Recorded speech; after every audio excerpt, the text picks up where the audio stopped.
Scan now. Meet Sovi, your new AI study buddy.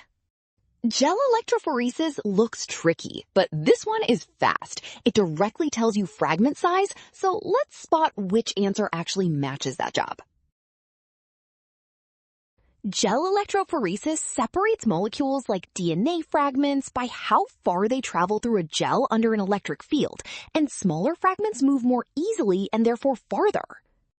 For DNA specifically, that movement pattern lets you compare an unknown fragment with fragments of known size, so the gel directly gives information about fragment length measured in base pairs. That means it does not directly reveal protein amino acid sequences, organelle targeting, or genetic drift. It determines the number of base pairs, which is... Well done! Option B. Scan now. Avoid rushing past what the technique measures. Trust the given method and check each step before choosing.